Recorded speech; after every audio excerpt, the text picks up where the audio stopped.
because it's like situations like this, it is hard to talk about, and Yeah. it's like you want to be open, you want to be honest, but then at the same time, it's like, yeah, you don't want to equally slander someone else either, and you want to move on and let things go. But it is hard when you're so deeply integrated into a community, and then a narrative goes around, and things get took a certain way, and yeah, And it's kind of you hard can't to fix avoid. public opinion Yeah. either. You're just stuck with what people think of you, and then you have to be okay with the fact that what other people see is not the same as the you see, and somehow being okay with not being able to control other people's actions is hard.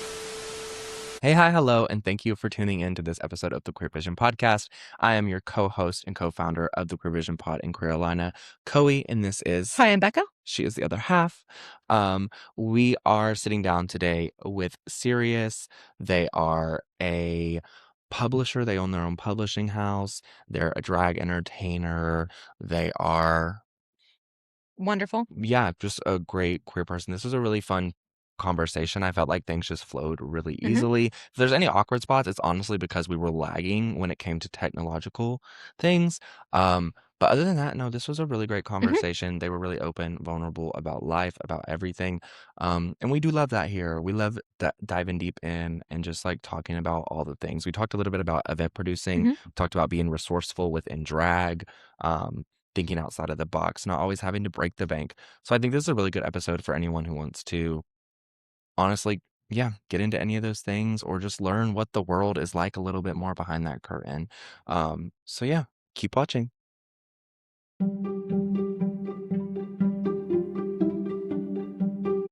Well, thank you so much for sitting down with us today, Sirius. I'm so excited to get to know more about you.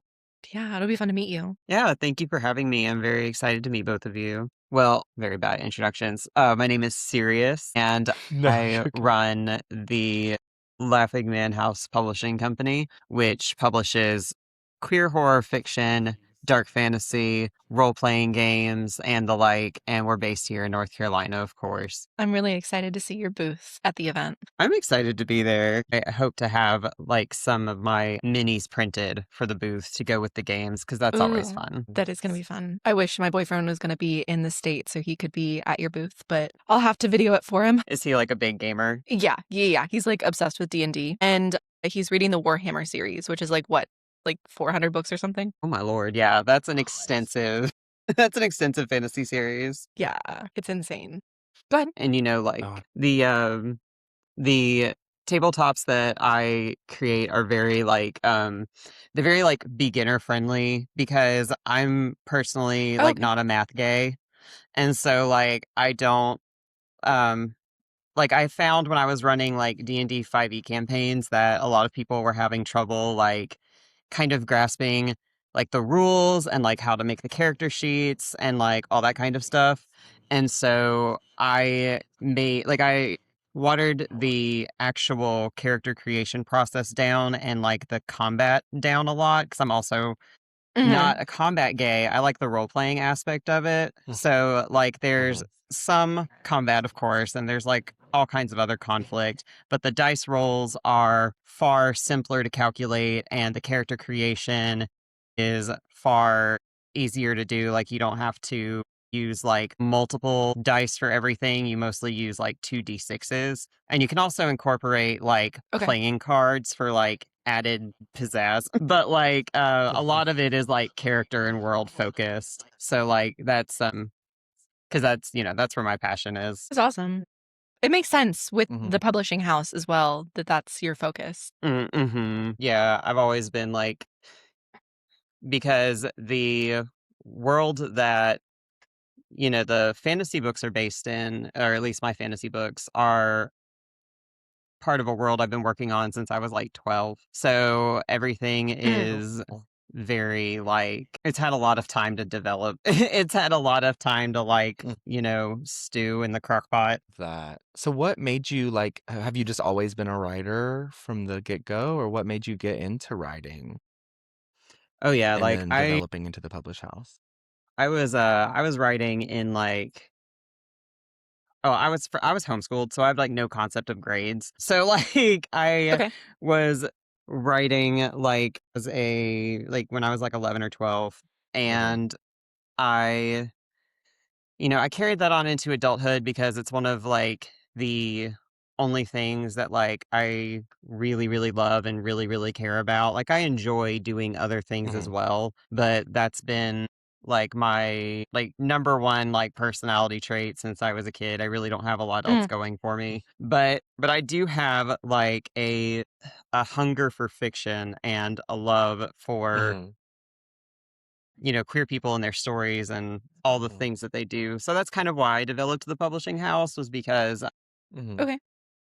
I wanted more avenues to like kind of channel, especially like the project aspect. Like I love building the book like from the, front cover to the back, like everything in between. I like when I design books, they're very like no one who's like listening is going to be able to see what I mean, but I'll show you. Like I mhm, love like making it pretty, making it like fun, like a visual like treat. And if I stuck to doing that with my own work, I would just be like having this nonstop pressure of like needing to finish my own project, yeah, words, Mm, projects in order to like have something new to work on. And then when I started the publishing house, I was like, right. this is great. I've got other people's projects I can work on too. Okay.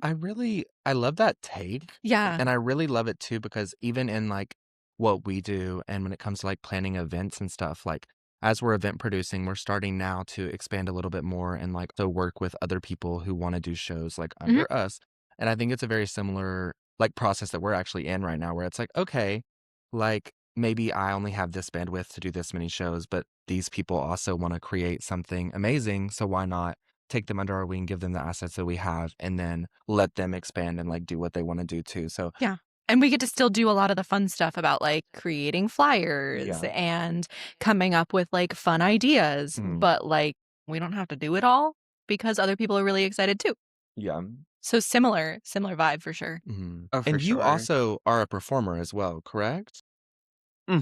Yeah. I Right. performed under Star Sirius for a few years. So is that something that's, like, retired for you? No, I took a big step back, and a lot of it was due to the Mm. fact that my mobility is very limited. So I have to Mhm. be very selective about where I try to go. A lot of open stages and Mm, things Mhm. like that are in like Winston Salem or mm, Charlotte and Mhm. things like that. And I just I can't really travel that far. I also have an 11-year-old, which does kind of limit Oh, things, wow. but I yes. do enjoy doing, the charity brunches that I've done the past couple Nice. months. I really enjoy that Yeah. because I really, I support the organization Picasso. They do a lot of good work, Mhm. and Mm, I super love Purina. She's really kind and sweet. So Mhm. I was for a little bit. I was running some shows. Um, Mhm. at Moondog Meadery in Durham, and I Yeah, I think I had saw to those. yeah, we had a couple hiccups, and I eventually stopped producing because it was, a lot of stress, and it was also extremely Mhm. like, it got to be expensive. Like, I think Moondog now has, like, 150, like, Yeah. booking deposit and stuff, and I can't do it. mm, No, it's that is one of the hardest parts, I think, about event producing that people just don't talk about a lot either. It really is, like, networking with those venues, finding mhm. venues that are gonna be willing to work with, like, where you're at and what you can give, and then also contribute, and it's rare, to be Yeah, honest, because 'cause we've definitely dealt with that as well. yeah. Yeah. It's extremely unfortunate, and, Mhm, like, Raleigh recently lost a lot of venues, I know, and there's, like, the matter of feeling safe enough to, like, try to produce in, like, a new spot, and it's mhm, Yeah.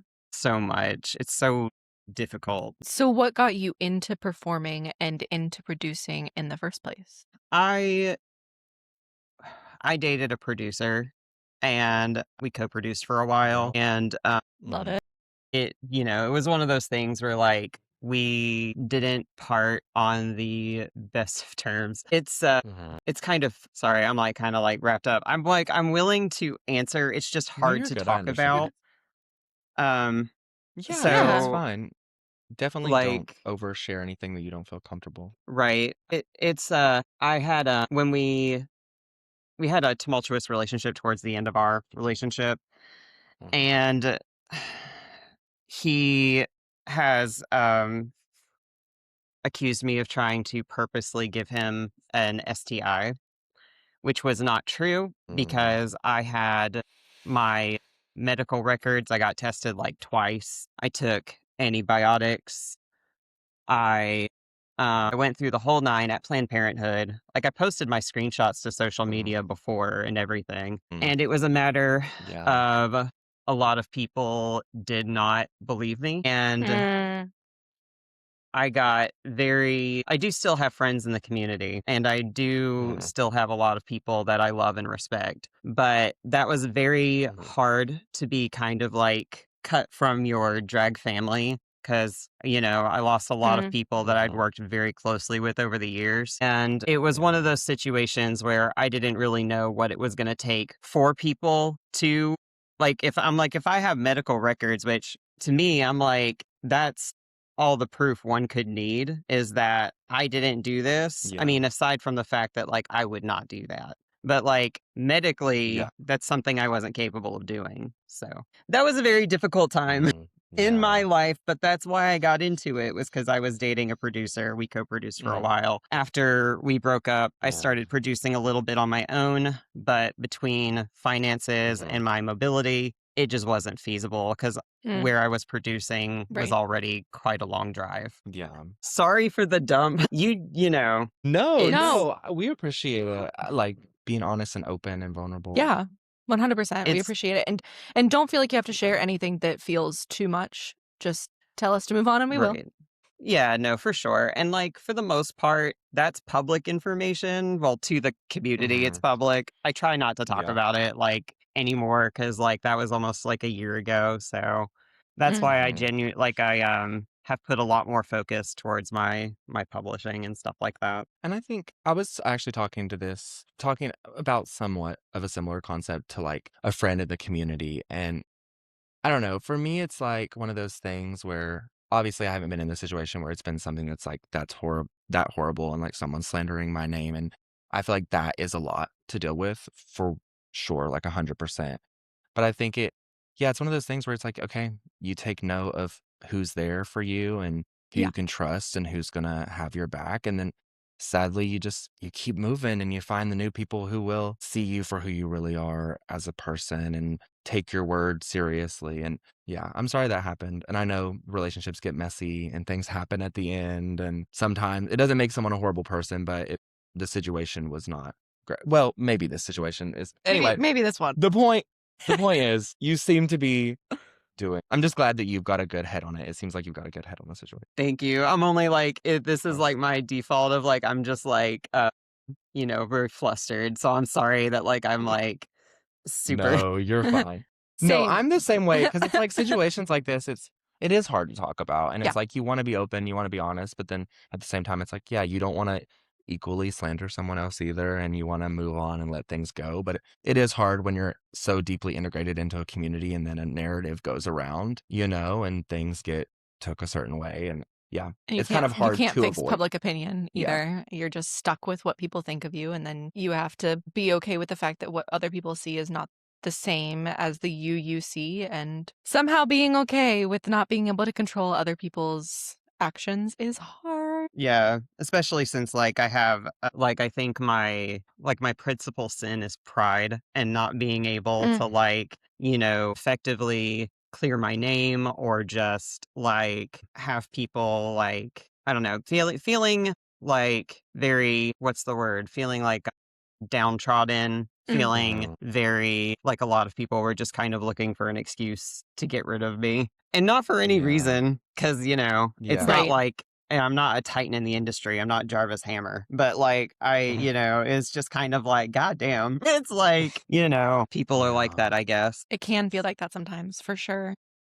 Hmm. For sure. Well, Sorry. no, you go ahead. I was gonna go back, just going back to your publishing house, I did have a question. You said you design and do that art and stuff like that. What do you do your art on? What do you design this on? Do you do it on, like, a specific platform? Do you draw it by hand and upload it? What is your method? So I don't actually do like the illustrations. Like I do Mhm.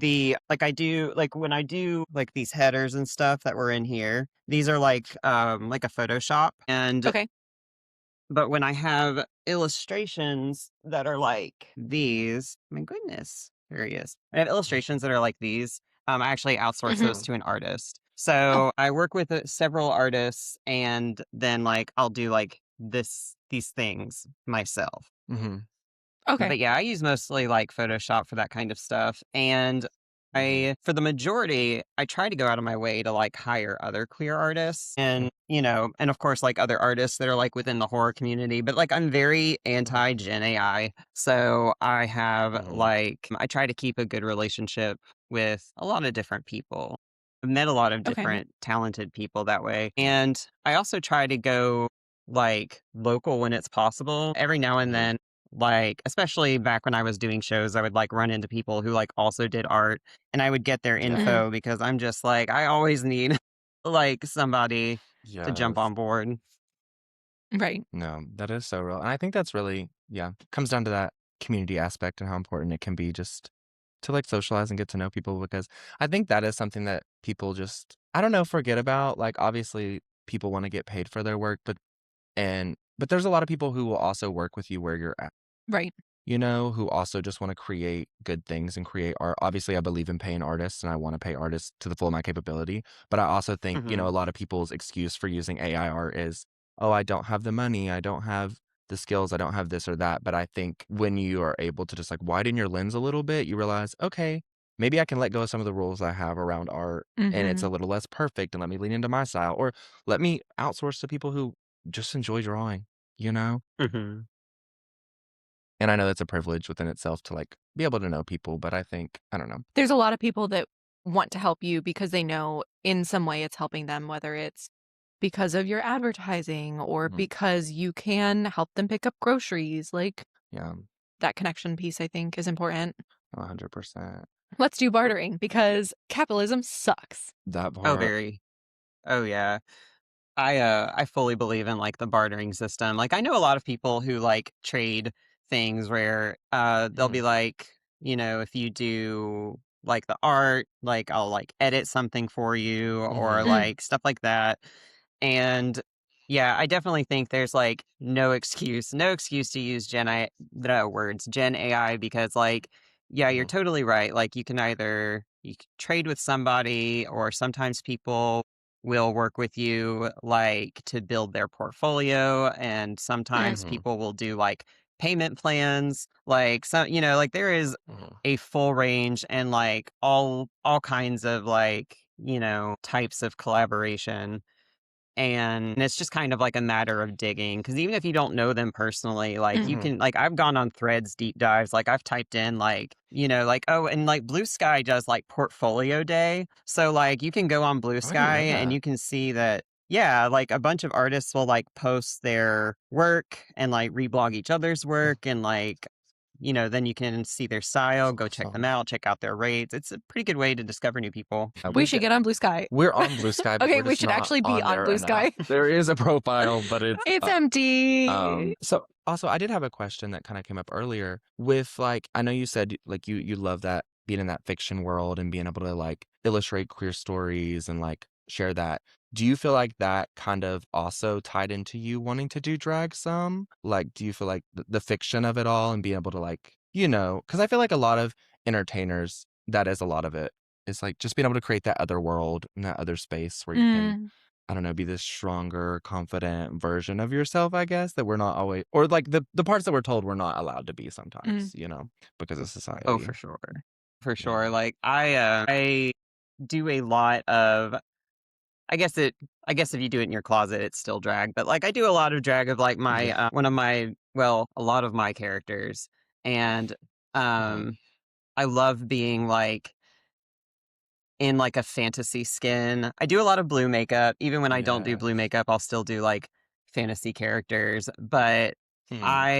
oh, yeah, I love going to, like, Ren fairs or, like, even book events. I've gone to book events, like, completely, like, in paint before, And like, Yeah. I love telling a character story through like, and I feel like that was, when I was performing more regularly, I feel like that was one of the best parts was creating that story, conveying it to an audience, learning Mhm. what do they respond to, creating like a unique aesthetic for each character. I feel like was Mhm. the other Mhm. thing because with drag especially, I found it's very easy to get comfortable doing one face. And Yeah. then it's also very easy to get too wrapped up in the idea of you have to do a different face every time. So I feel Yeah. like finding that middle ground where it was like, Mhm. this is recognizably me, this is my style, Mhm. but like this character, I had a character who, wore like a golden nose prosthetic. I had a character Mhm. who like had like a peacock motif. And so I could wear one blue paint and switch Mhm. out the wig, switch out the costume, and become like a completely different person. And Ah. that was like that was probably one of my favorite parts of the process. And it's obviously it's not everybody's cup of tea. Like not every drag show wants Mhm. that. Certainly the charity Right. brunches that I've been doing lately desire a slightly more like standardized king, and I'm happy to do Mhm. it. Yeah. But, Yeah. yeah, back in, a few years ago, like, I definitely had people coming up to me and that was my favorite part, is when people Mhm. in the audience would come up to me and they would say, "I love this character. I love the storytelling." And I'm like, "Thank you, Mhm. because that was what I Yes. wanted you to get out of this." And, thank you for overlooking the fact that I mashed up 3 of the weirdest, like, combination of songs ever. Yeah. Yeah, I loved doing Yeah. that. So yeah, and like it actually kind of put a new level to my writing because I was creating new characters. So Mhm. I would Mm. try new things and then put it in my writing and they just kind of fed each other really I seamlessly. love that. I love Yeah, that. it was That a kind of lot checks of out. fun. That makes sense. Yeah, so Yeah. whenever I write, I kind of like come up with like I'll just sit there and just like brainstorm on the person that I'm trying to I don't want to say emulate, but like trying to describe, trying to create, right? And like sometimes I'll be writing, I'll be like, I made them this tall and that doesn't make sense in my brain now. So like I have to like go back and like fix my little outlines or whatever. And I think that does make sense because like sometimes it is like, oh, I met this person and they have a really interesting vibe and I want to take that vibe, not necessarily that person, but like that vibe and put it into a character. And this is what that character feels like. So like that actually really makes sense. And it's like I'm just like putting two and two together. Like I'm not in drag, but like kind of like how Coe did the Halloween show where it was like it was a murder mystery, but it was like, so like they all had their characters, right? Like this feels very similar to that, how you're describing this. I enjoy that. I love like all drag has its place, and I truly believe that. I love storytelling drag so much though. Like hands down, if someone gives me a story, I eat it up. I just love it. And also I love the point that you made about like your paint and like the faces and stuff, because I think that's something that I'm finally just now grasping. Like I finally found what feels like my standard mug. But like and I've found that nice middle ground where it's like, okay, I can change it up, but I still have these little elements that like remind people, oh, this is Coe, this is this person. And I think, yeah, if anybody's listening that wants to start drag, like, just give it time because I think it takes time. And some people get really in their head about, oh my gosh, I have to paint the exact same way every time or nobody's going to notice me or I need to always be changing it up. But like you said, it really lies in that middle ground, I think. Oh, for sure. And I had like one of the last times I talked to Purina in person, like the way she had like because like when I first started, I feel like in the king space specifically, there is a lot of competition and a lot of pressure because Mm, and because we don't get booked as much as like a lot of queens. And mhm, Right. so I feel like there's always that pressure to be bigger, better, more glamorous. mm, A lot of Mhm. I would kings agree. can really like, refinance their homes and sink like a second mortgage into some of like the Mhm, glitz and glam. And like if that's your thing, then that's fine. But like when I last talked to Purina, like I don't know why, but she was telling me, she was like, don't go broke doing this. She's like, Mhm. she's like, build your act, build your persona, but like, don't go and spend all this money that you're not going to make back. And hearing that from somebody who has been doing this since like the 80s, like really Mhm. put that into like a perspective for me. And I feel like it really affected me positively, even though like, I haven't been doing it as much. I feel like when I do it, now I'm like, I've got a new perspective. I'm like, what does the audience want? The audience wants Mhm. the Mm-hmm. performance, they want the interactions, and they want something they can vibe to. And like, I have invested a fair amount into my drag. So I do have pieces to already work with. Right. Yeah. Um, but I like the idea of like, don't go broke. Like the last thing I did was like Mhm. a wicked brunch. And my first Mhm. instinct was to like go buy a bunch of new pieces because I was like, I really don't have anything like that's incredibly wicked. But then like and my cart on my like Amazon cart was like $200. And I'm very much like a buy a basic piece and then build it up with like the rhinestones or like add like, Mm. trim or whatever. And and I was like, well, let me see like what I can do with what I already had. So I like went to Goodwill, found pieces that I didn't have, came back, put it Mhm. with what I did have, and I felt like it was a far more freeing performance because Mm-hmm. I wasn't so bogged down by like and this may sound stupid, but it's like stuff that I wasn't used to moving in. You know how pieces are like really stiff when you first get them? It's like Mhm. these are new clothes. I've never done this like, type of character before. These are new shoes, like God forbid. Mm. It's like I was just able to like put a lot more into just like having fun and having fun with the audience. And that was a lot of fun. It'd be like that. No. I I agree 100% too, because I think that was something that I think also just a lot of, like, baby drag artists can fall into, and honestly, I did when I started too. It's just like, you see these images, especially, like, with Drag Race so global and, like, other competitions popping up, and I feel like I don't know, there is this pressure of like, "Oh my gosh, I need to put everything into Mm. this, and then, like, I'm gonna make so much money, but as long as I look flawless." But the sad reality is there's only so much money to be made in this area at the moment, like, and I mean, when I say this area, I mean, like, drag as a whole across the country and the world. I Mhm. mean, there really is only so much money to be made, and it's growing, I think, slowly but surely, but, like, yeah, I think it is important to reground ourselves and be like, "Okay, like, I don't have to have a brand new wig every time. I don't have to have a brand new outfit." And I also really like that piece that you touched on just about like taking what you have and revamping Mm-hmm. it, not only from a financial aspect, but sustainability too. Mm. And I just think it makes you feel accomplished. Like for me, it's funny because I also had a Wicked show that I did where I was like, I don't know what I'm going to do. Like I have some ideas, but I want to buy these things. And then I was like, actually, no. And this is where like, I've made a trash bag outfit before, but this okay, I'm really on this trash bag thing. I don't know. But I ended up taking like an old corset that I loved. It was like my tried and true corset, glued little pink trash bags all to her, like made a little trash bag bra, shoes, like underwear. I just got so into the vibe of like just Trash bags. well, yes, but just like creating something with my hands and revamping something and making it this special thing that felt so me. And I just haven't done that a lot in my drag up until this point. And it is just so much more freeing. And I feel like Yeah. in those performances, even it's like, okay, I was in competitions when I was wearing those outfits and I didn't win, but I already felt accomplished because I knew that I like put time and effort into the things I had and I was resourceful and I didn't, like you said, break the bank for it.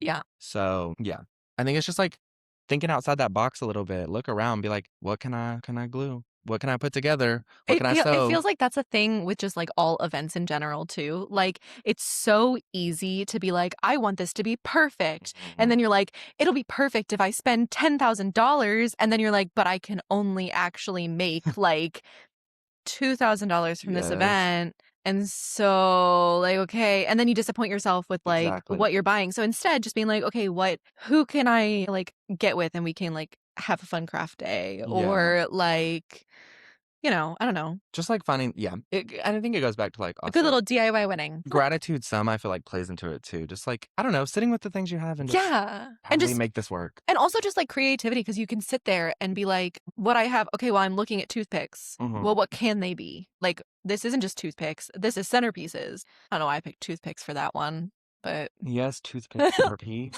we can make them into little mini flags. They're mini flags. Oh yeah. I I love. 100% agree. And I also like, like what you said about it being about like gratitude too, like how that factors in.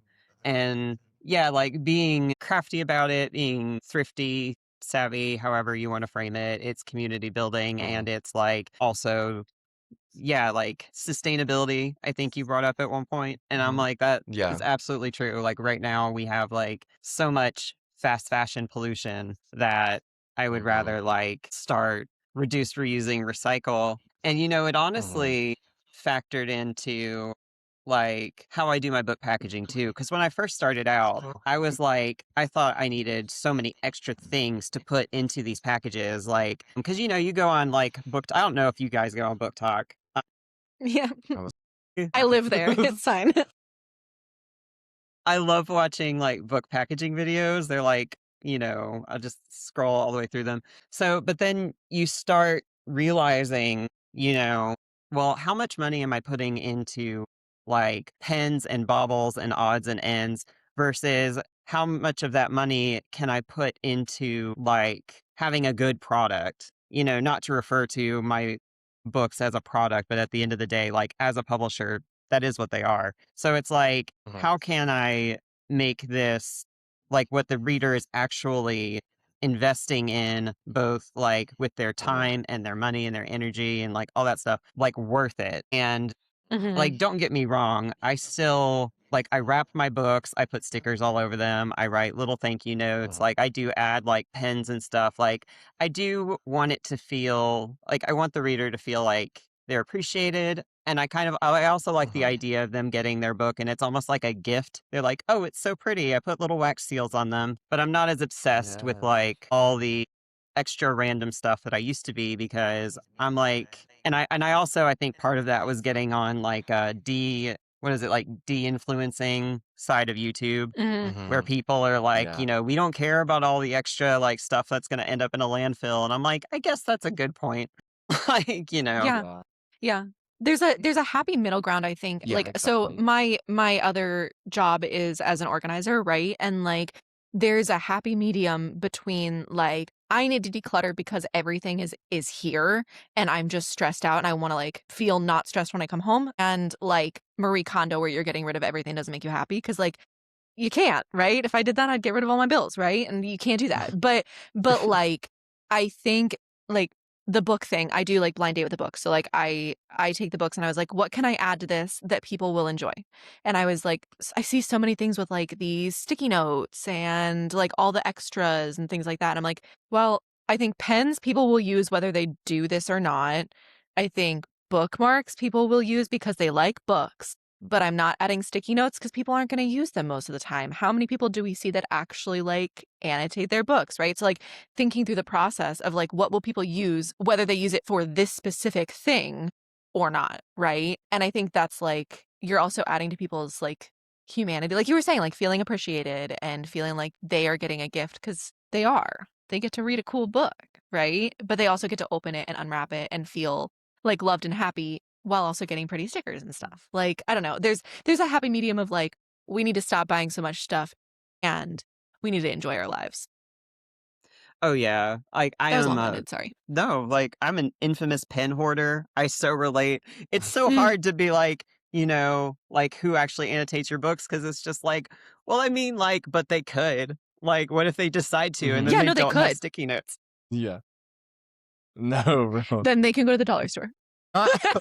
Now, do you put sticky notes with your books? I sometimes do, yeah. So I have like Sometimes they, See, two no, I books see, think that I are we think were no, so I think some of them can, but like I'm not going to because I'm like I don't annotate my books and I know No, that's valid. a lot of people don't. So it's like, okay, realistically, how many people of the people buying these books will just throw them away? No, I get what you're Right? And saying I don't want to do that. So it's like if it's a nonfiction, I'll add the annotation stuff. too. If it's fiction, maybe not.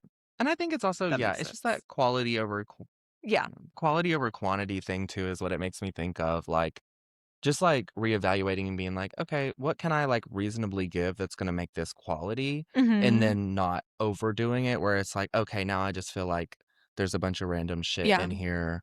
that I like, don't need, yeah. And I think, it's a happy medium for sure. Yeah, because then if you open a gift, you're like there's the, oh my gosh, this was so cute. And then sometimes it's like, okay, I didn't need Wow. 10,000 things. Bubbles? Like, I don't know. Bubbles! Like, I don't know that's what I think of, but I feel like that's like the random shit that sometimes people throw and They stuff. do, And I'm because it's like, easy and it's cheap and yeah. it's cute. And for some things, yes. Yeah, like for a kid's book. Yeah. Maybe not for the nonfiction political book. Yeah. Maybe we need fun while we're reading that shit. Real. Maybe. Also, Just so I see in your name Rev at the beginning. Are you a reverend?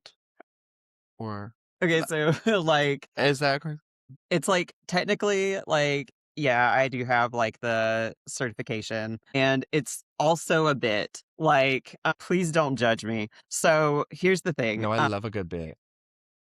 I have so I grew up evangelical and I have wow. an obsession with like and I think it's because like I have an obsession with like scammers in general, but like I'm obsessed with televangelists, right? Like I have on-site beef with Joel Osteen, like Ugh. and like Because when he Pat looks like he's Robertson died, plastic. yeah, he does. He does. It's so like Ken doll Scary. weirdness. And like I dedicated one of my books to Pat Robertson because I think I said the dedication was like you hated me and I outlived you or something like that.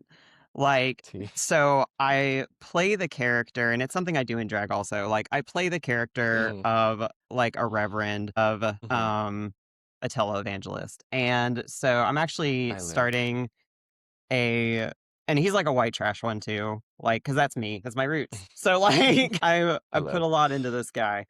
Um, so all of the people in my Discord server they call me Rev, and Hello. because our the Laughing Man House is like the horror church. So when I send out newsletters, it's updates from the pulpit and stuff like that. And because we need one more podcast in the world, apparently, I'm starting one that's called Late Night with Rev, or yeah, I Late Night with the live. Reverend. And I'm hoping the idea is that I'm going to be doing the interviews like in character, so people will be like coming to, and I'm going to like warn them. I'm going to be like, just so you know, like, this is like, I'll send you like the questions ahead of time. I'm not trying to like be an asshole or anything. Like, this is just the character. So, like, the idea is that I'm going to like have people on there, and if they're like talking about their book, I'll be like, that's great. And how does it serve the Lord or some shit like that? So, No. we'll see how it goes. But yeah, that's why that's there. I love it. My partner who also does drag, Nebula, they sometimes also embody a similar thing, but it's more like a Southern Christian kind of woman because that's what they also like grew up around and they saw so much and they had to deal with. So sometimes they're just like, I don't know, they just be saying crazy stuff, and I'm They like, I really live. do. They really do. And they don't let you decide you don't want to be on stage, Oh, ever. that is kind of tea. You will get yanked up if they know you. Also, I I just am showed like Coey the obsessed. pictures of Kenneth Copeland and Joel. How do you pronounce his last name? Olstein, whatever. I showed Coey the pictures though. Yeah. They saw the plastic. I think Kenneth Copeland is like possessed. I want to Scary. say he's the devil, but I think a little higher of the devil if I'm being completely honest. So like Devil's much smarter. Was that the second guy that Yeah. you showed me? Okay, yeah, because he He did looks like a look demon. terrifying, like low key. This is Like the picture that I showed. I don't. I don't know if Oh you can God, see it, yeah. but Anymore. we should just pop that up right here. Jump scare. No, he's gonna be someone's new sleep paralysis demon. That's your job. New. Not new. If they've never seen him before, they'll be like, Fair. Yeah, no, did you ever not like wake up in the middle of the night to the televangelist screaming at you on the TV? Not really, actually. Oh, it was either that or Walker Texas Ranger selling you something. That's real. What's his real name? I think I do remember that. Chuck Norris. Chuck Norris selling you something to work out or some shit like that. I don't know. Didn't do it. Real. Well, as we are getting closer to that like 45-minute mark, is there anything you want to touch on that maybe we haven't yet? gosh, I don't think so. We've like covered like such a broad a broad range of things. No, bro. I do That's know that wild. I definitely want to meet your partner. Can we have like a group like coffee setting where we just are in character and obnoxious? Can I come to that but sit around the corner so I can see everybody else's reactions Not while you're sit doing around this? I mean, like, I don't want to be at the table. I want to be watching people's reactions. Yeah, you can be one of those ones that's like, you can be our recorder, right? I'll record. So that you can act like something crazy's happening. Oh my God, look what I just walked into. What the Yeah. hell is this? And then like an it's you MTV being a show. reverend too. Can we do that? A little mini MTV show? No. I'm gonna text them. Oh, I need it. Like, I'm so sorry. No, because Yeah. she's talked about doing like, I don't know if you've ever seen like Church Lady on SNL skit Yeah. at all, but yeah, she's talked about doing like a church lady kind of show moment too. And I'm like, low-key, I live. I would I tune don't in know. every day. We can start it as like a TikTok mini series. Yes. I think you're cooking. I think you're but no. cooking something over there. Some guest speakers, maybe like a reverend or some shit, you know. I think so. I think it could work. Is a vision. The Lord is telling you yes. Oh my gosh, shit. help. This has been great. Thank you so much for like sitting down with us today and being so like open and real and Yeah. vulnerable. Like, yeah, this has been a great episode. Thank you so much. So, I really enjoyed talking to y'all. It was a of lot of course. fun. I'm excited to see you in April. Thank you so much again. Do you want to plug like any socials or your website or anything just for the viewers? All so of the they know? above.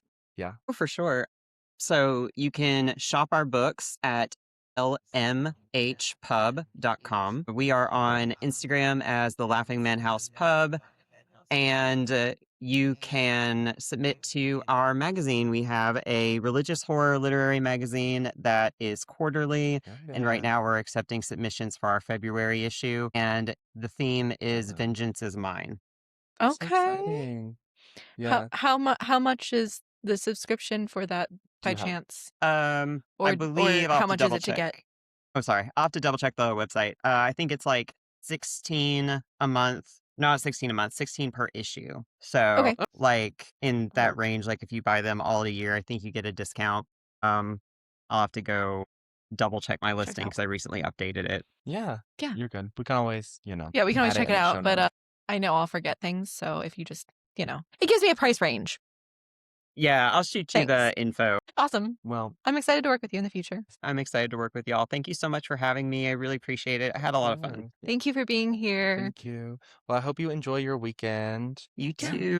And we'll see you soon. Bye. Bye. Thank you. Thank you.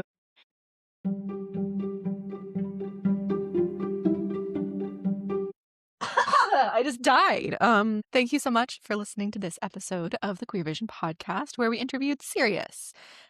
And you should go support them by following them on any socials that they listed already, because we aren't going to remember them, but we love you. But you should go support their publishing house, the Laughing Man House Publishing. There we go. And you can find their website at lmhpub.com.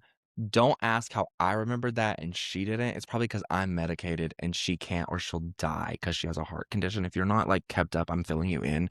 This is Rebecca's tea that wasn't mine to spill, but I did anyway. It's okay. We've spilled it before in previous episodes. You should go listen to them. If you would like to get involved with anything that we are doing, which you should, you can go to queerolina.org. That's queerolina.org. You can find our magazine. You can find links to all of our socials. You can find pictures of our events. You can find featured queers that have been on the podcast or in the magazine. You can find all of our events. 10 hours later. You can submit work to the magazine. You can sign up for an interview. Because we want everyone's story, and it's free to send in the magazine, and it's free to have an interview, so you should do both of them. You can message us anywhere on Instagram or on Facebook or on our website or email. Yeah, we'd love to be involved. We'd like to have you as a part of our community. Yeah, we love you. And we'll see you in the next one. Let's see if I can make this shot and make this hit the camera. Oh, I will. Do you want to try? Oh, we'll get there. Oh, it's not working. Damn, why are we actually doing this? Bye. Hey, hi, hello. Welcome to this episode of the Queer Vision, babe. Today we sat down with Are you gonna introduce us? ourselves. My name's Coe. I almost said my name was Becca. That's crazy. And this is... I'm Coe, apparently. And I'm gonna have to, die. Oh. Dead. Oh my god. Did you just die? Don't throw up. Maybe. It's that TV evangelist you showed me. Oh, God. Anyway. Ew, I can smell your burp. I'm sorry. I had McDonald's this morning. Hey, McGriddle. Hey, they're gonna cancel me. It was also like the side profile of you going, like that was like really crazy to me. Anyways, continue.